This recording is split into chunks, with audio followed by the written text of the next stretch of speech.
अस्सलाम वालेकुम एवरीवन। आज की जो हमारी रेसिपी है वो है आलू गोश्त का शोरबा। ये बिल्कुल सिंपल रेसिपी है जिसके लिए मैं 500 ग्राम गोश्त लिया है मटन।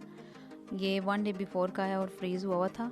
आप जो है फ्रेश भी यूज़ कर सकते हैं। इसमें मैंने एक बड़े साइज़ में प्याज काट के डाल दिया है। इसके अलावा half tablespoon salt, half tablespoon हल्दी powder, half tablespoon red chili powder जो है रेड चिली पाउडर वो हमने डाल देना है इसमें, और 2 कप्स ऑफ वाटर हम इसमें ऐड कर देंगे।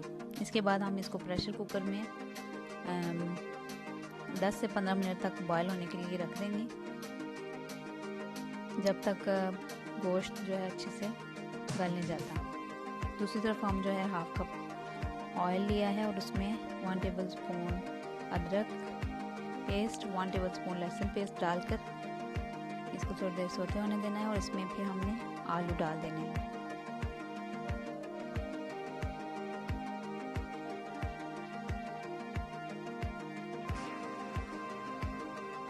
आलू मैंने 2 लिए हैं और इनको बड़े क्यूब्स में काट लिया है। आप अपनी मर्ज़ी से ले सकती हैं। और मटन भी जो है अच्छी तरह बॉयल हो चुका है, गल गया है ये।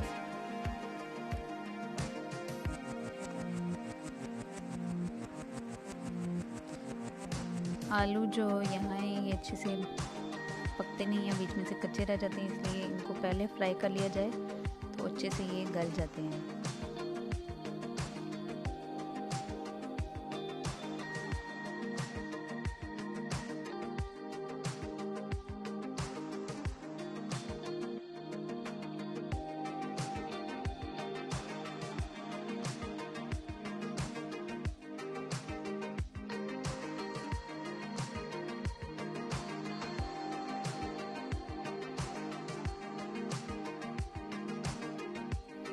मटन में जो यखनी या शोरबा था वो हमने अलग कर लिया है, और मटन और अनियन जो है वो अलग से हैं। अब हम इनको अच्छी तरह मिक्स कर लेंगे, बॉयल फ्राई कर लेंगे अच्छे से।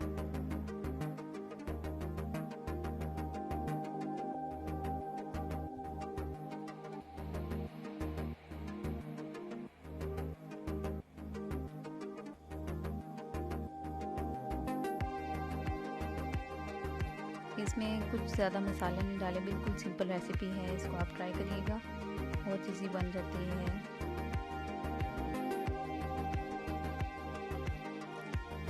अब मैंने 1 टेबल स्पून जो है रेड चिली पाउडर, लाल मिर्च, हाफ़ टेबल स्पून सूखा धनिया, कुटा हुआ सूखा धनिया, हाफ़ टेबल स्पून सॉल्ट,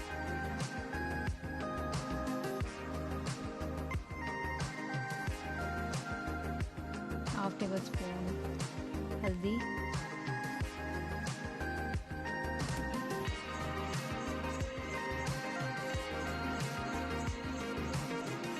और ये क्रश चिलीज हम डालेंगे 2 से 3। इनसे कलर भी अच्छा आता है और टेस्ट भी।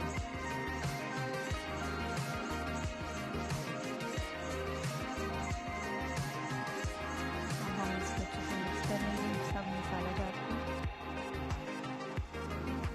उसके बाद हमने टमाटर ऐड कर लेंगे।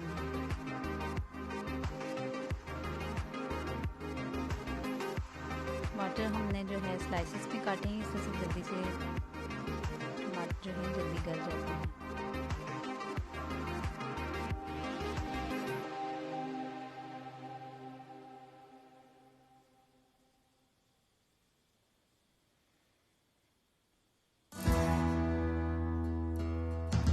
इस पे जो है लिड रख दिया ताकि जो है टमाटर अच्छी तरह मिक्स होकर गल जाए।